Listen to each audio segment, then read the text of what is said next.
Talk to me, talk to me, talk to me. Your magical kiss will take me just so far. Talk to me, talk to me, talk to me. Don't leave me like this, dangling from a star.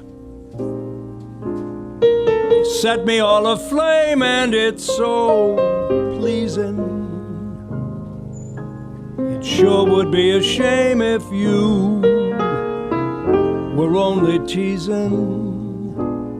So my love, before I go, turn the lights way down low and talk to me. Talk to me, talk to me. All right, ladies and gentlemen, we're here. Happy New Year. Welcome to the Don McKeag Show. The one fastest hour now. My radio show is 2 fastest hours. But we're happy to have you here. As you know, this is PAC Television. We've been on about 3 months. Ken Bukes is on the production line. We have numbers up that you may call because we try to give current events and also bring in, as we're doing tonight, several guests. I am extremely happy to have as my guest tonight Mr. Carl Freyermuth, who unfortunately had to coach with Donald McKeag at Rockland High School, and he joins me here tonight because he can say anything he wants. He's now retired. So Kenny, here we are. All right. There's Carl Freyermuth, Mr. Carl Freyermuth.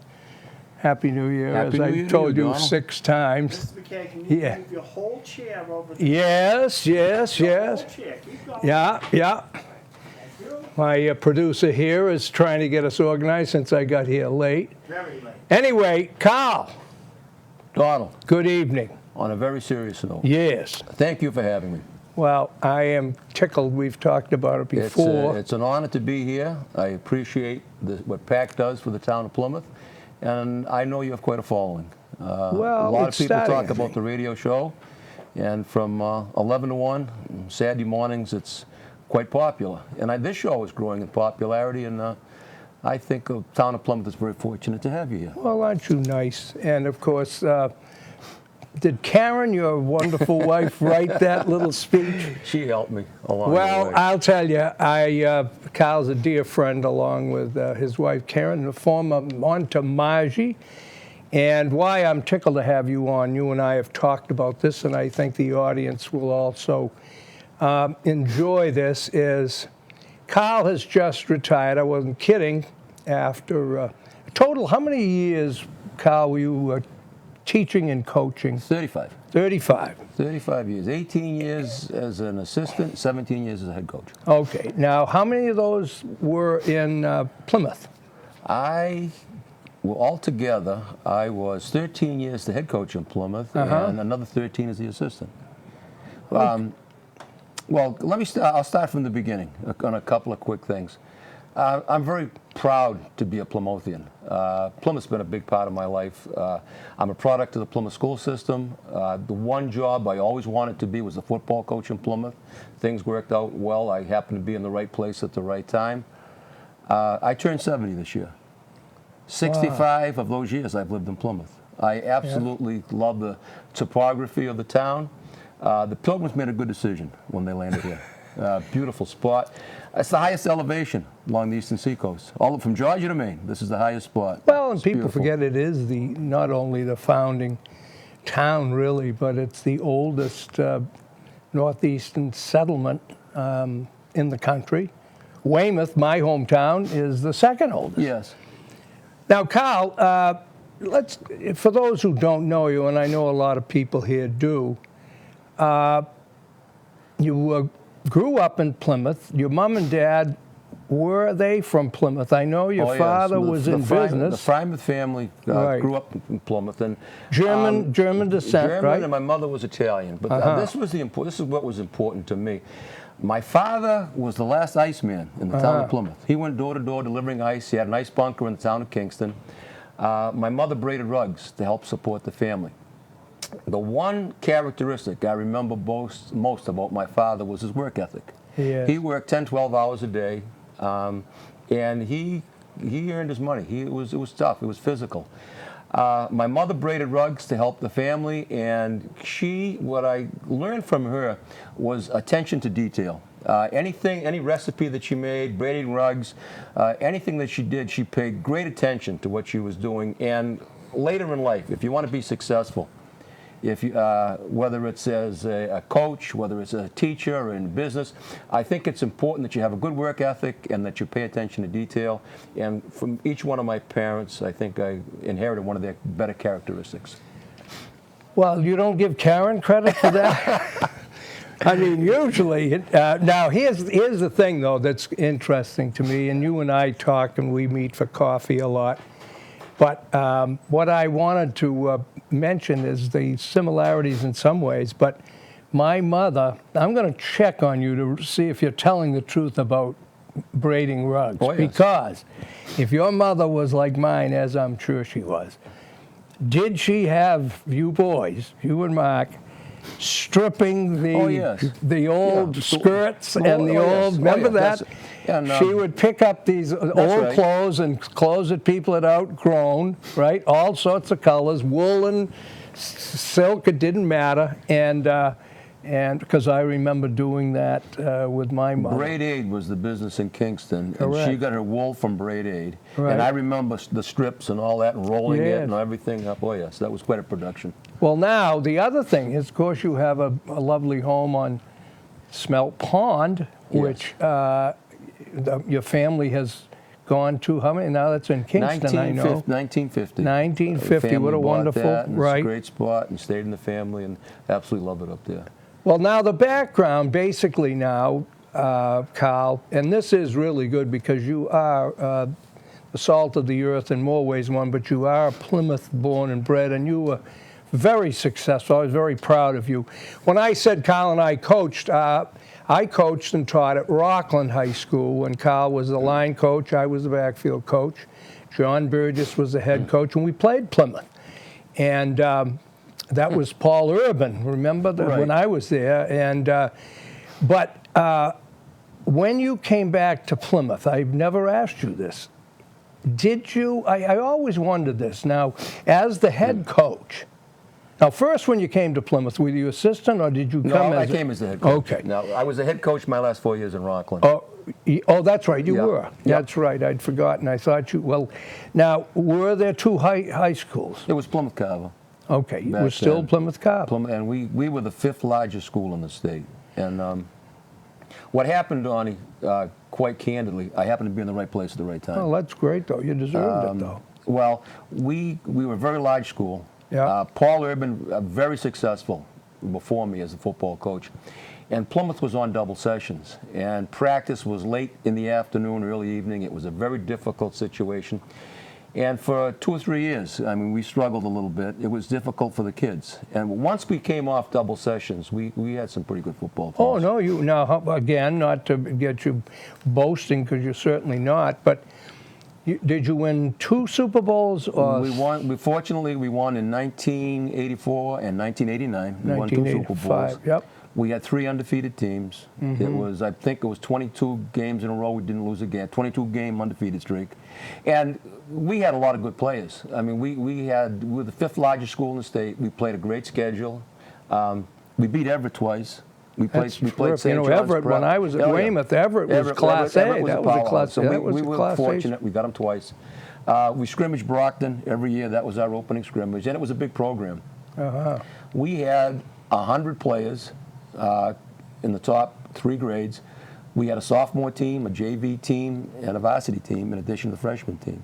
And we had 100 players out there just about every day, which I thought was great. Now, Kyle, I want them to see your face. See that red light? You're a TV man now, so you've got to look Okay, over. Well, Donnie. now we're both on there. You know, Kenny's in there being bothered. But anyway, so well, now here's what I started to ask you, and those of us, and I hope some of the people in the audience have taught school or been involved in schools, which I'm sure they have.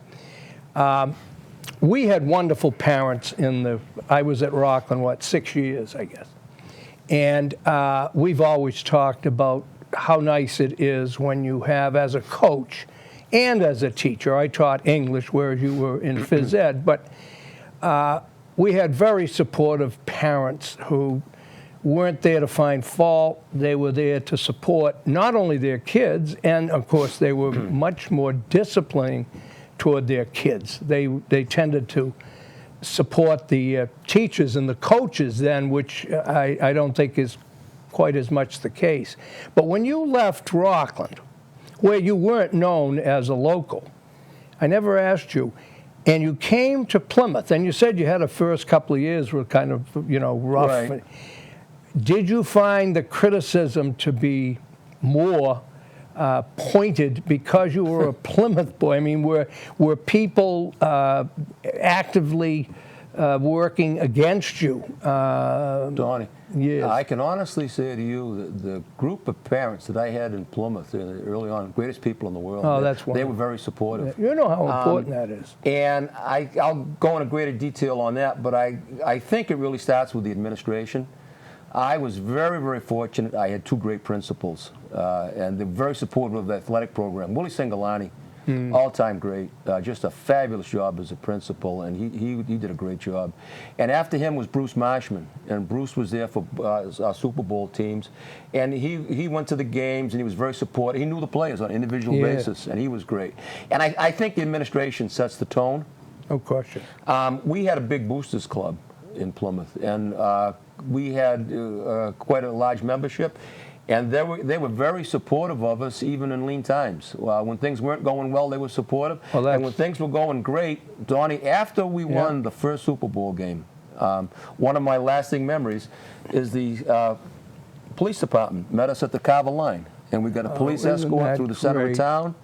And we had a week after the game, we had a parade, and the town came out and supported us. And we've had the people in Plymouth are great, following athletics. They've been very supportive in many, many areas. Businesses have been great supporting us, and I am very fortunate that the people that really care about athletics, they're with you in good times and bad times. And the school committee is important too, because of course we've been fortunate. They're important in supporting.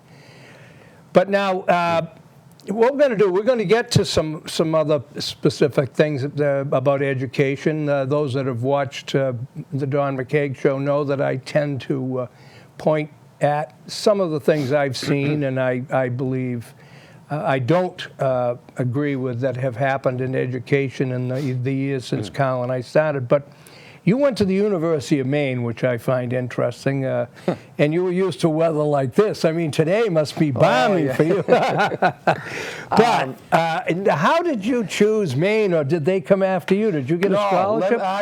Don, it's very interesting. And I graduated from Plymouth High School in 1963, and I was very fortunate. I had great teachers and great coaches. They were good people. My favorite teacher, senior English, was Alice Uran, and she helped me with my college decisions and helped me as a student and helped me as a person. Isn't that nice? The way Plymouth was set up was the old Nathaniel Morton High School. That was where the high school was at the time. The first floor were the sophomores, the second floor were the juniors, third floor was the seniors. Yeah. And she referred to herself as the scourge of the third floor. She might have weighed 120 pounds, and at no time... And boy, nobody gave her any step. No disrespect. They wonderful. She was a fabulous teacher. And it was Miss Duran, period, right? No, she was Mrs. She was top shelf. She was an excellent... And she helped me with my college applications, and I enjoyed living in Plymouth. When I got up to Orono, Maine, in many ways it was like Plymouth. It's a small town. If I didn't go to Maine, my second choice was Northeastern, and I really didn't go there because I'm not a city guy. Yeah. I like being outdoors. I had a great experience at Maine. I had good coaches, good people. Getting back to Plymouth, the 4 head coaches that I had in football, Jack Sarson.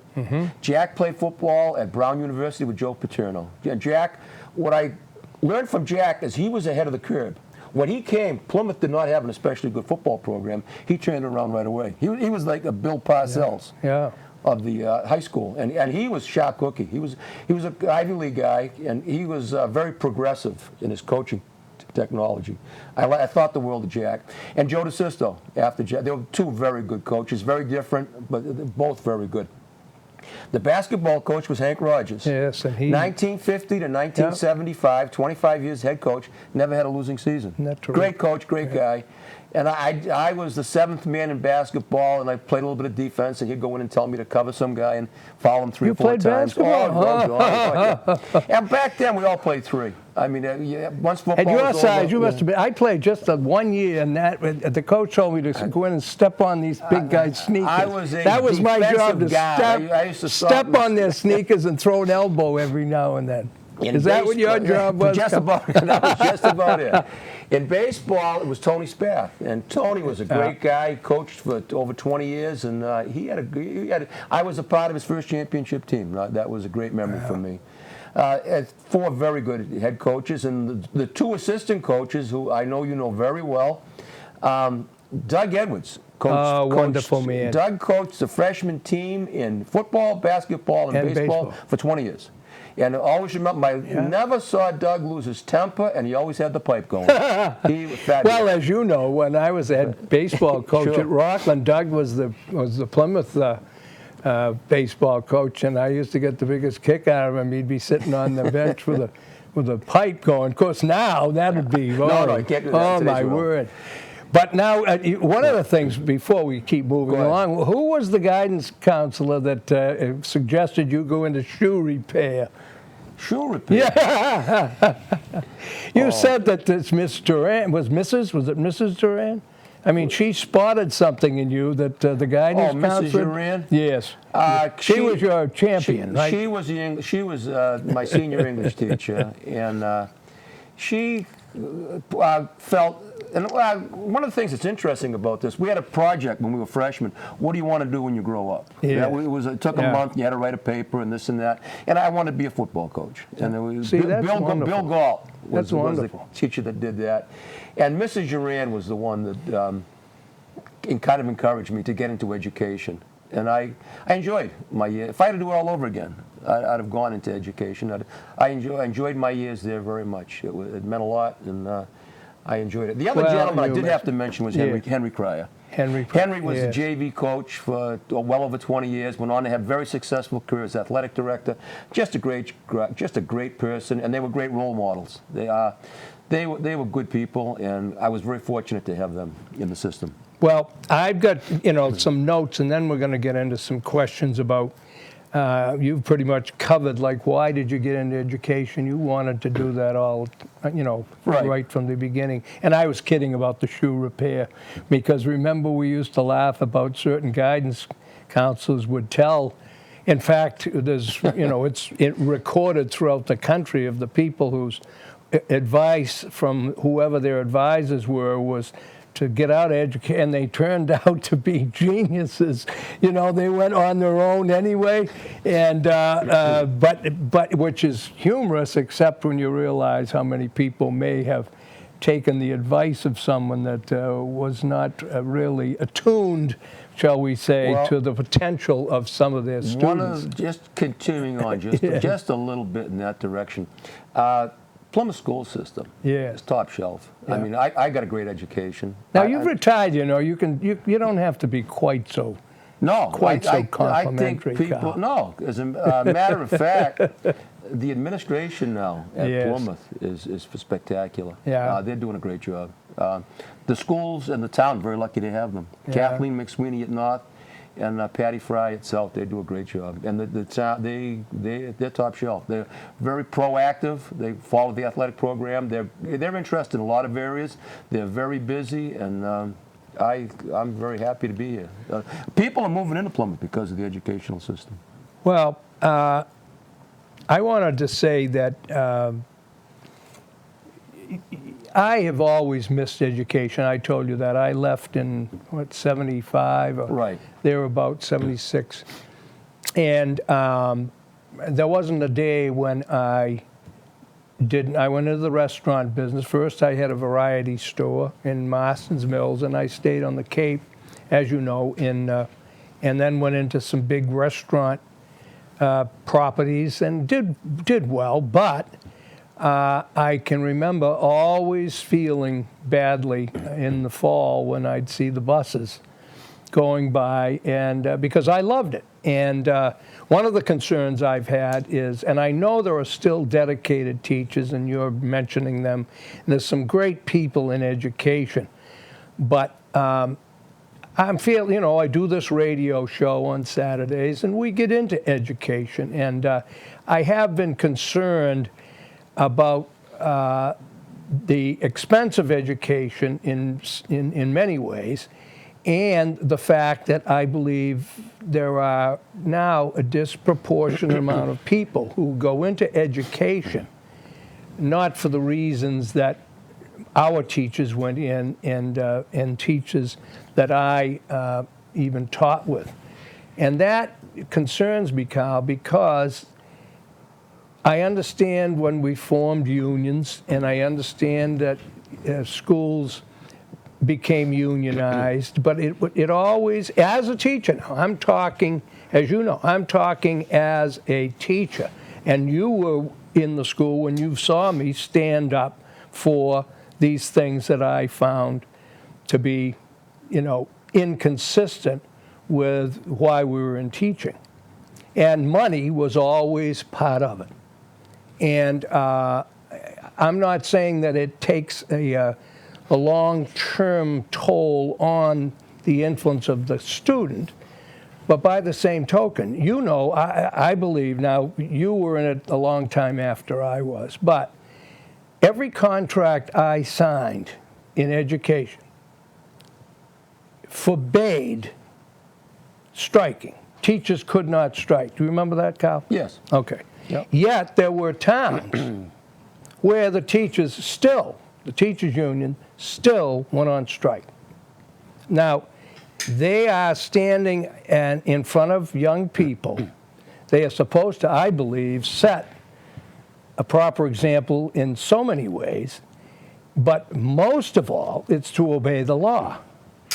Now, the other thing is, we're sitting here, as you know, I go on the air every time I wear a tie. There wasn't a day that I didn't go into school with a tie and shirt and a jacket. In the summers, we wore short sleeve shirts and a tie.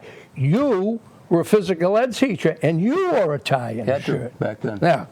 Now, and I saw it coming, and again, jump right in on this, and you and I never have trouble disagreeing, but now it seems that there is no, coming from the top, concern about the appearance of teachers in respect to what I consider to be a parallel with establishing that line of respect between teacher and student. You and I both know, we saw them when my last years in Rockland.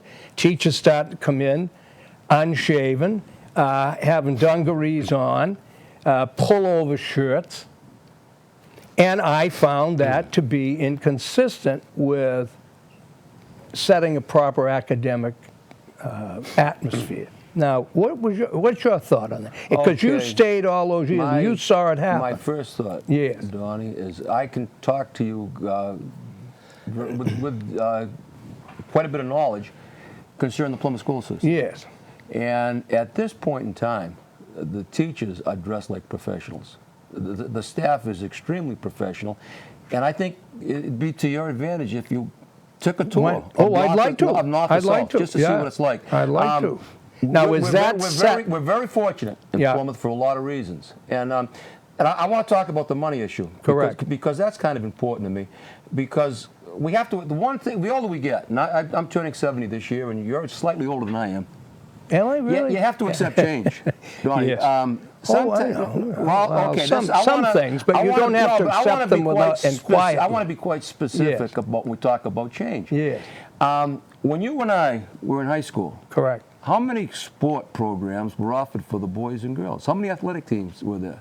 In the town of Plymouth, we had 4 or 5 boys teams, Yeah. 3 or 4 girls teams. We had maybe 8 or 10 And teams. we, in fact, Jack Fisher, in the '60s, in Weymouth, was one of the forerunners of course he was. women's athletics, Right. which, of course, I supported Yes. totally, and still do. Okay, well, this yeah. is, right now, Plymouth Yeah. Athletics, we're up around 24, 25 Yeah. teams. Yeah. It's a larger program. Which is good. No, it's not, you know, Donnie, it's not good. It's great. Yeah, There it is. Yeah. are more kids involved. Yes. And that's what you want. And when you have more kids involved, it costs more money. And that's not a bad thing. I am fully supportive of spending money on education for one simple reason. Nothing is more important than the future of America. And it's money well spent. It's an investment. The better athletic teams that I've had, they've had good senior leadership. And seniors lead the way. Mm-hmm. And this prepares them later on in life. And whether it's in a business field, whether you go into education, whether you become a politician, I think it's money very well spent. And I think the town of Plymouth has done a great job investing in the youth of America. Well, now that's you sound like a politician now, though, Carl. Well, that doesn't make me all bad, You're my Ron. friend. Yeah. No, well, it does. No. Have you listened to any politicians in the last few years? Okay, Donnie. Now, all I'm going to say there are is some very good politicians. that out is. there. I think Wow. you've got a broad brush Oh there. boy, yeah, well, I paint it, and I don't back off much. What I don't disagree, and you know, I have never suggested that we have that we not have a tremendously supportive educational system. But when you have huge expenditures for physical plants, Plymouth has spent a fortune on buildings. Donnie, I don't mean to interrupt you. No. But, no, okay. When I graduated from Plymouth High School, there were 15,000 people in the town. Yes, We're up to 60,000. that's right. You pay more money. Oh, I'm not questioning that. There are more kids here. What I am questioning, and you were in it, and you know, you were rewarded by it. However, I was in the private sector. This is everywhere. This isn't Plymouth, by the way. I'm not talking about Plymouth. I'm not talking about Plymouth. I can't speak about other towns. Well, no, I'm talking about education in general. This is why I'm bringing this out I'm not an expert. there. I can talk Okay. about the town of Plymouth, Plymouth, and, yes. and the Plymouth school system, which I'm Correct. very supportive of. And I appreciate that, and you should be, and you were. And you were an asset, and I'm not, see, again, people take things personally rather than look at the principle of the thing. Now, in the private sector, of which you know the projects I did, a lot of them are multi-million-dollar things, the last project being a restaurant. Now, I had to have capital expenditures, one of which was a $60,000 septic system. Now, do you think that I then got a raise? Do you think I gave my employees a raise? When I had to do a huge building, changes or an addition, this is my particular thing about what's happened to education today. One, there's very little thought to the expense paid for a brand new school. They go, right to the limit, and that's wonderful. All the best of everything. But then, too often, comes along a teacher's raise, an administration raise, right on the tail of a $90 million expenditure for school buildings. Now, then you could turn around and they talk about education being for the kids. Well, it's for the kids, but it's also spending taxpayer money without any thought to a give and take. Now, if you're going to have a brand new building and you're going to have brand new athletic fields and you're going to have brand new uniforms and you already have a pay scale that is substantially better than teachers we had ever had, which is why the pay scale had to change. Now, why is it not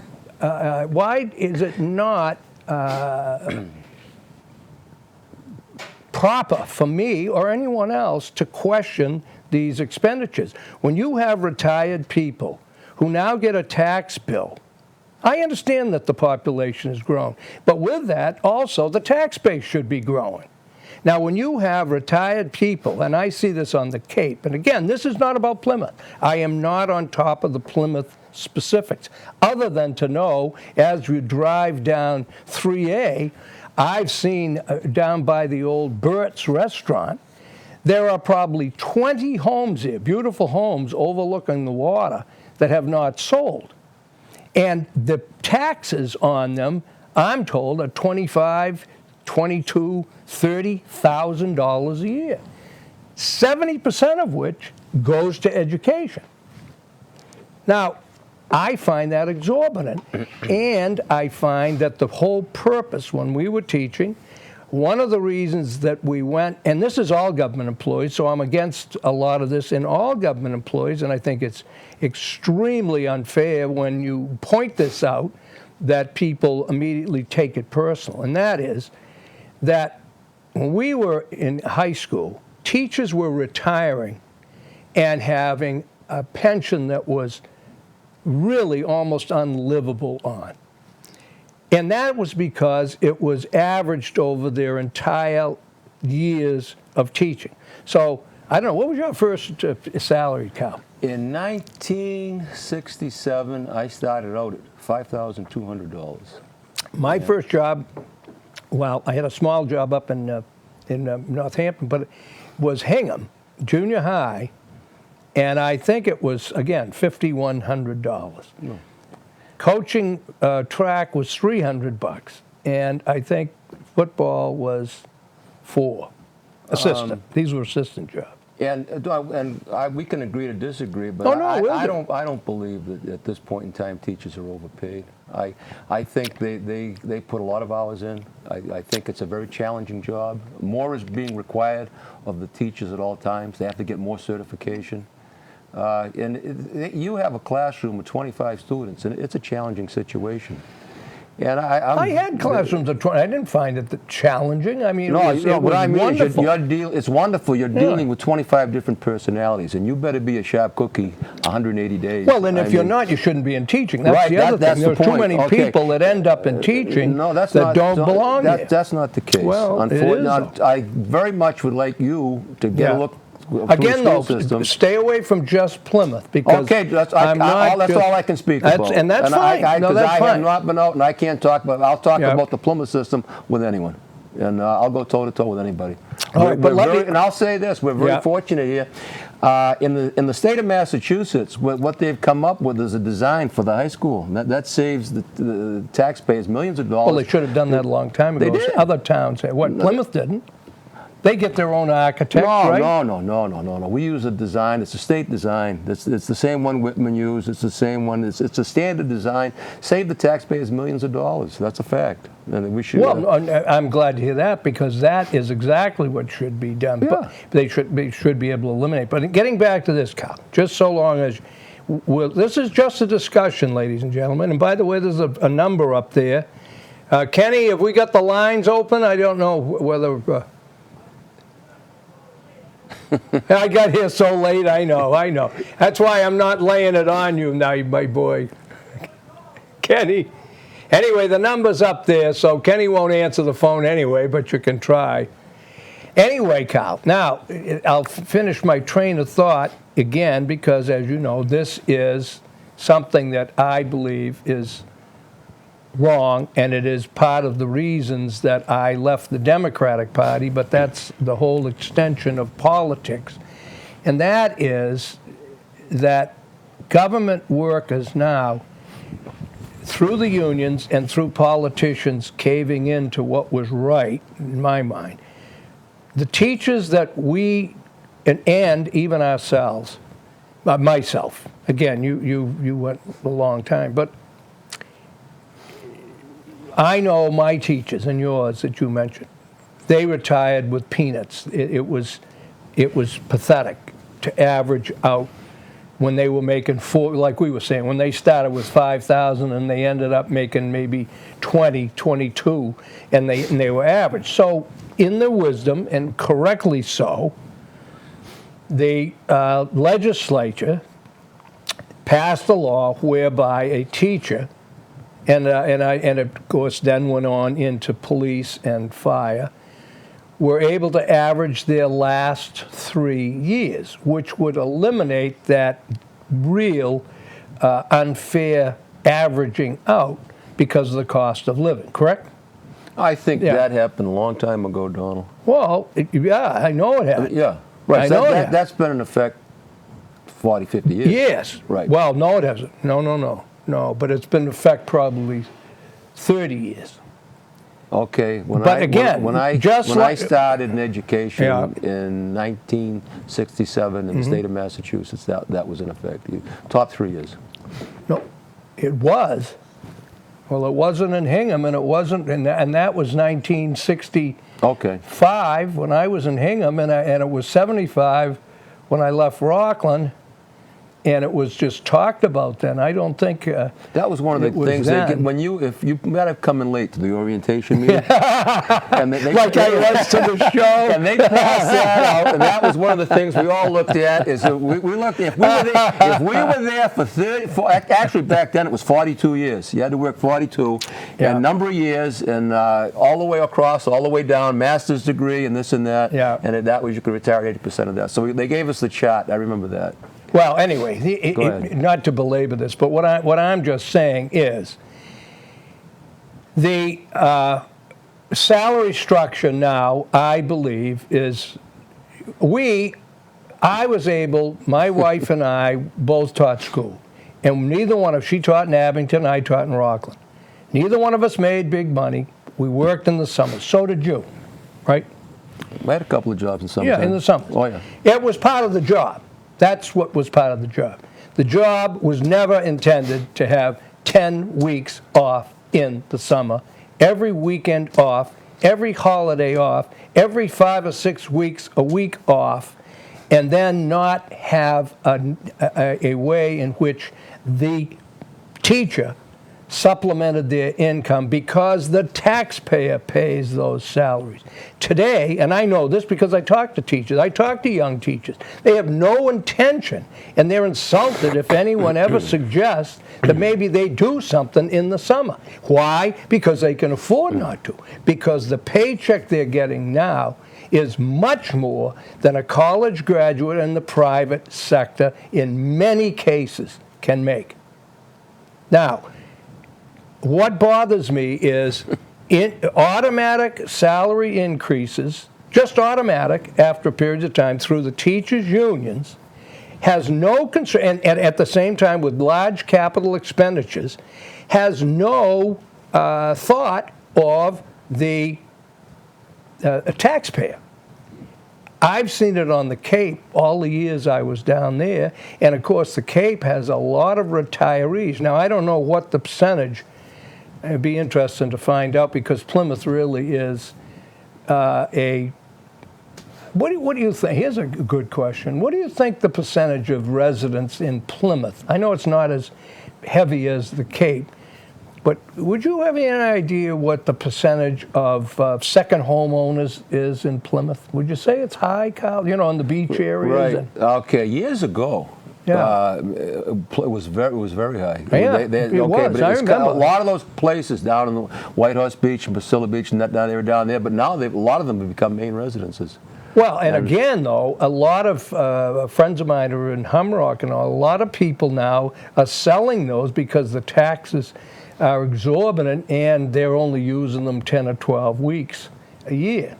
Yeah. And all I'm saying is that I think personally that there's got to come a time when all government salaries are reevaluated to be consistent with the cost to the taxpayer. Now, 25 years ago, Kyle, down in Palm Beach, when I used to go down there in the summer, I had the restaurant that was closed in the winter.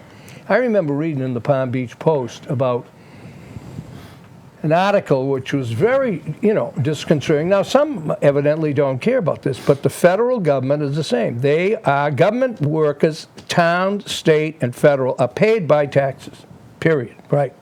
Now, we had a situation 25 years ago where federal employees were paid 30%. Think of this, ladies and gentlemen. An average of 30% more for the same job as the private sector. The government worker was receiving 30% more salary. That's not bad enough.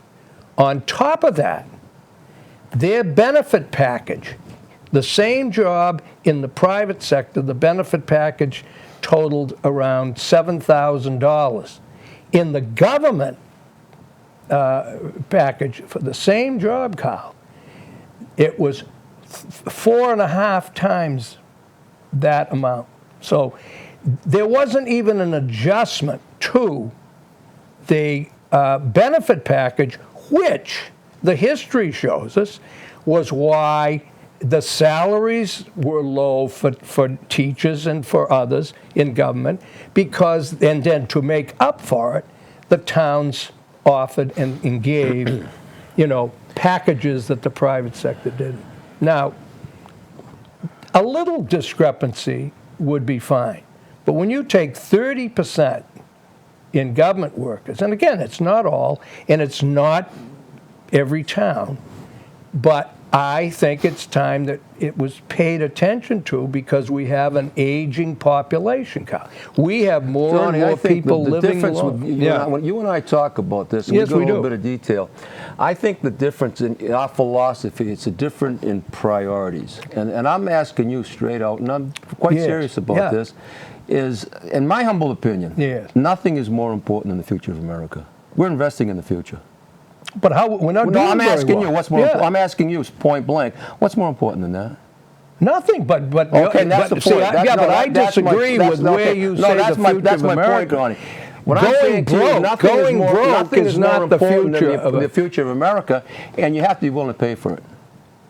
And that's where you and I disagree a little bit. Well, I'm willing to pay. I think everybody's willing to pay. I hope so. It's a case. I know. though, Kyle.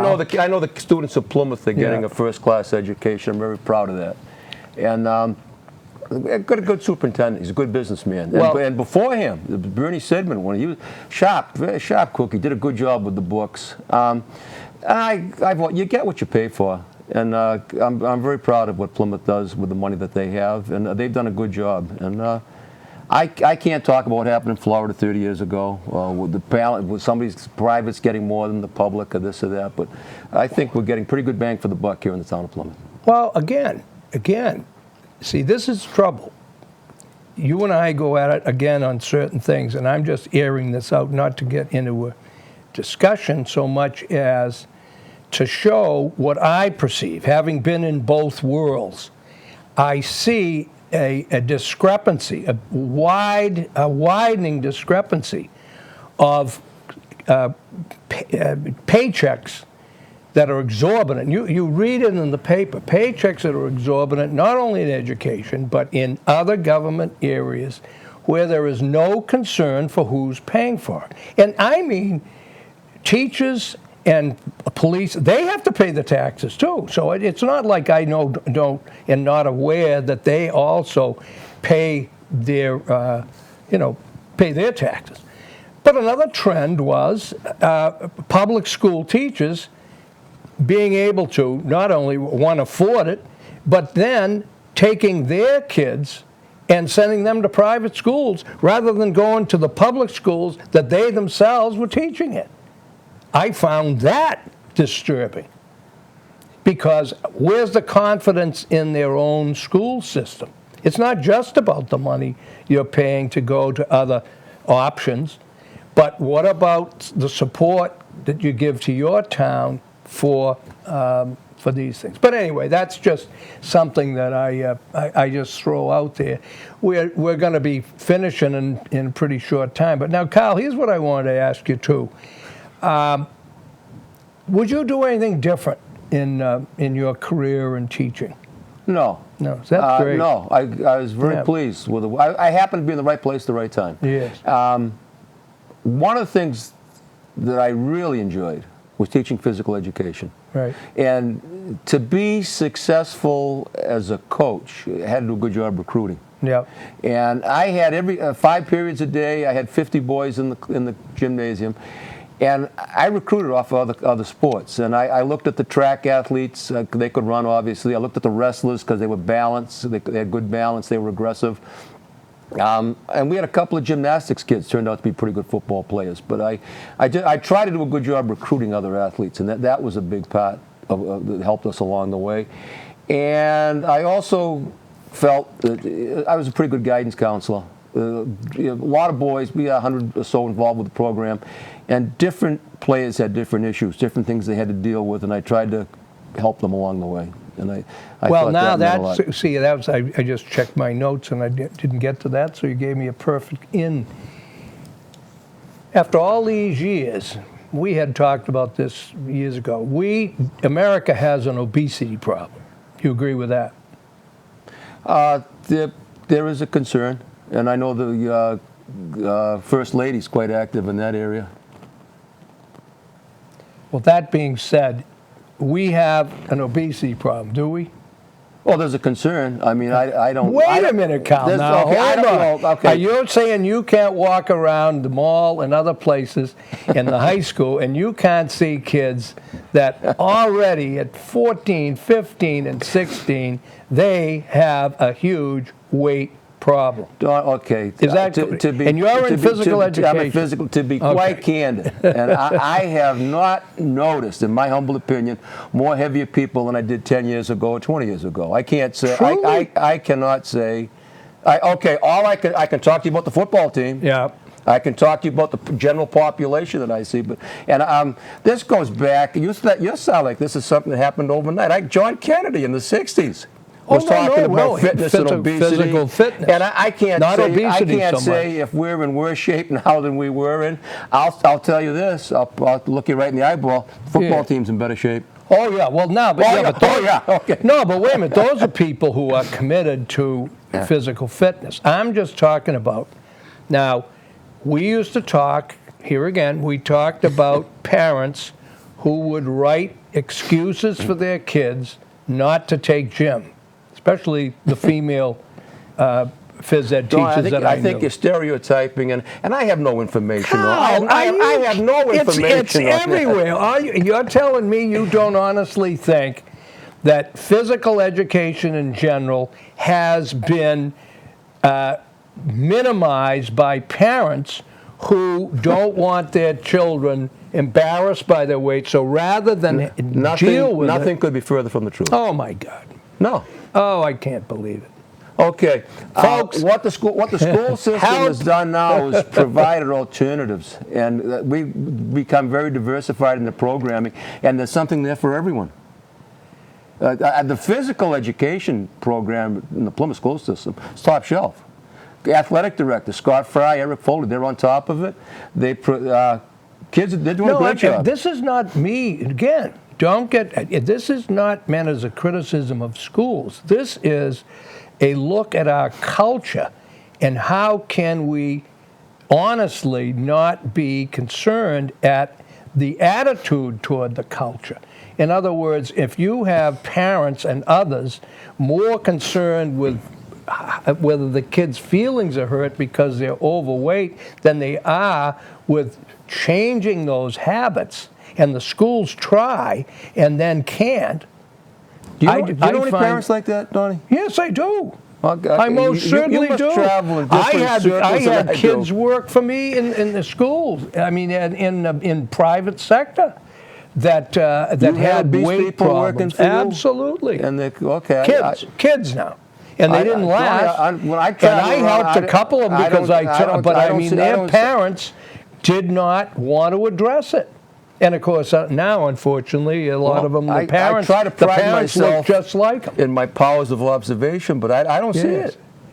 I don't see it. There's none so blind as he who will not see. No question. Attention to detail. Now, very you're important. telling me in all the years of phys ed that the kids in taking phys ed and phys ed classes never has changed, that it's always been the same, No. where low physical fitness... It's gotten better. Are you kidding? The physical In education, general? the physical education programs that are being offered. We're not talking about what programs are offered. We're talking about results. Now, what about numbers? That's what I'm just saying. Numbers don't lie. It's great to say, well, we offer this, does Johnny, it work, Carl? You know what we're going to have to do? What are we going to have We're going to have a round two. I'd like you. I would like you to get We'll some. get some input I would here, like you to ladies get and some gentlemen. data. Yeah. Well, No, Well, the people that I deal with on a daily basis. I'm gonna tell you straight out, we will Donnie. do it at our coffee hours. And I prep will for- tell you straight we'll out. prep for round the two. football team at this point in time is in good a shape as any team I've ever coached. The numbers are good. We test them every year. We test them in distance. We test them in the sprints, the weightlifting, and all of that. I mean, they're All right, they're in now great let's shape. get to this, because I know that you're sorry to say this, but of course you should be supportive of Plymouth, but you're also supportive of the system as it is. Now, what's your feeling about the trend away from playing football? And we've seen that coming on, and it seems to me that it's getting worse and worse. Is that correct, or are you going to disagree with that too? Nothing could be further from the truth. Oh, my word. You're telling me that parents aren't keeping their kids away from football and pushing them towards soccer? No. And toward other non-violent? Okay, the numbers. What was your turnout? The turnout This still year good? we were in the 50s. I mean, with the top 3 grades, and that's been consistent. I mean, we're 50 to 60 every year. Numbers are good. People are concerned about safety. They're concerned about safety in all sports. People are concerned about concussions, and we're doing things about that. Yeah. But I don't see fewer people playing. I don't see the people that I deal with. I mean, day in and day out. I don't see that at all. So now I think the Plymouth, numbers are you were last at Plymouth North, right? You coached at Plymouth South and North, right? No, I was at North. You were always at North? I was always at North. Oh, okay. And how many years were you at Plymouth North? Okay. When I started out, Right. it was Plymouth Carver. That's correct. For a number of years, it was Plymouth High School. Yeah. And then in 1987, They split. Carver left. So we Well, split, I knew that, yeah. we split 3 ways. Yeah. In '87, Carver left, and then Plymouth split North and South. Correct. And I was in the physical education department as far as fitness was concerned. That we tested every year, and when I left in '03. Our numbers were always good. But you are saying that the turnout, those people, that the kids going out for football, the numbers proportionately to the student body have never diminished over the years. I haven't Especially seen, the last 10, say. No, not at all. No, I haven't seen that. Wow. No. I think in a couple of years, but I think what happens, Donnie, if you're successful, kids want to be a part of the program. Which is good. Yeah. I'll question Eric Foley, but I think our numbers are higher in many of the sports. Yes. The more kids are playing. There are more offerings, more kids are playing. There are more. Now remember Plymouth, the I'll key. say this, See, I'm a numbers man. Remember the key now. Compared to enrollment, the percentages. What are the percentages? Okay. Are they the same? They're higher. They are. Oh, yeah.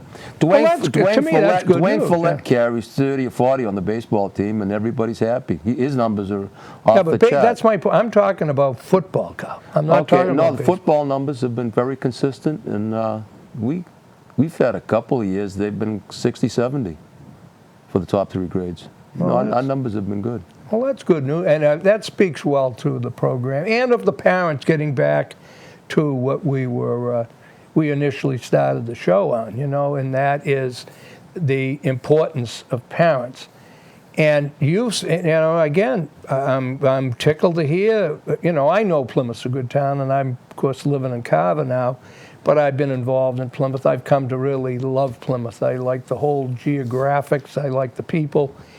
But you're saying then that it's good news, and I'd like to think other schools have the same kind of dedication and participation as Plymouth. I think That is not what I have, one of the keys you in know. that area is the administration. Yeah. If you have a supportive administration and back the coaches, Yeah. and you have coaches that it's a public relations situation, and you have to talk to the parents, and usually there's a gridiron club involved or a boosters club, and if you have good leadership at the top of that club, it's a smooth operation. See, the thing that I'm really supportive, and I've really been pleased, because when I left teaching, it was really just starting. We touched upon it. We're going to be running out of time, but girls programs. You know, I've always been hugely supportive of more girls programs, and it's really great to see how much of that has. Plymouth, you talk about numbers now. Yeah. Plymouth started girls ice hockey this year, and Yeah. the turnout was fabulous. Isn't that great? It's a varsity sport. The girls are having a great time. So our Plymouth school system's doing quite well, very well. There's good administration, good leadership, and a lot of very positive things, and a lot of areas are being accomplished. Well, ladies and gentlemen, this was a good friend, and he'll never be back. But it was interesting. No, We'll do it again. We'll do it again. Am I still invited up to? We'll get you up there smell once. ponds? Donnie, on a serious, thank you for having me, and I do want to thank my lovely wife for 47 years of a happy and fruitful marriage, and I'm a rare bird. I had a chance to coach my son and my grandson. That was very, very special. I meant to mention and, that. I had a good run, and I happened to be in the right place at the right time, and I made a lot of good friends along the way.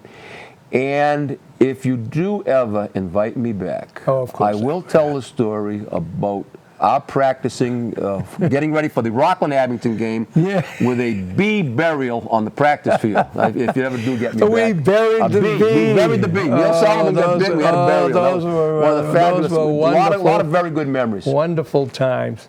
Kenny, have you got anything that we should do here, my boy, before we sign off? Can I tell the bee story? Yeah, no.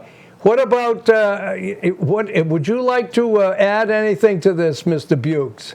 You ought to go to detention. I'm on detention. You're on detention. I was late, ladies and gentlemen. I was late. Whoa. I was down to the wire with my good friend Carl. Well, I figured. Call that break. What I want to know, Carl, is would you have been ready to go? I was ready to go solo. Carl was ready to go my first rodeo, Donald. I've done it before. Don't forget to tell everybody to tune into your radio show. Yeah. And we're going to say goodnight. We're going to say goodnight, but anyway, remember, ladies and gentlemen, the Don McKeag radio show. Carl, I got to get you on that, too. Oh, I'd love to. Huh? We'll do that sometime.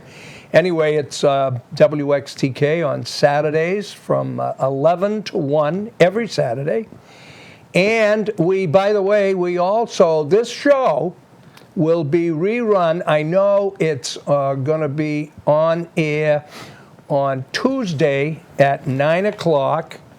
It will be on Monday at 11 o'clock at night, which if you're still up, you can catch Carl and myself there. But Tuesday's the best time. I told you I go to Plymouth Fitness, by the way. That's not to single out one athletic club, but I love Plymouth Fitness. They do a wonderful job there, and they've been an asset to the town, too. But anyway, and then it's also on, I believe, Sundays at 7. And it's on YouTube. And it's on YouTube. Thank you, Kenny. You can get the Don McKeag Show on YouTube. So you can call. We get a lot of calls on the radio show. But I want to thank you very much. And I want to obviously thank my good friend, Kyle Freyermuth, and congratulate him and thank him for the town. I know how many people you influenced, Kyle, and you've been terrific. Thank you for having me, Donald. And I know Plymouth appreciates it very much. So God bless, ladies and gentlemen. Happy New Year to you all. And God willing, we will be back live, the Don McKeag Show, at 6 o'clock. I'll try to get here on time next Thursday night. Stay warm. Stay out of the cold. And good night. Thanks very much. Thank you, my boy. That went very well.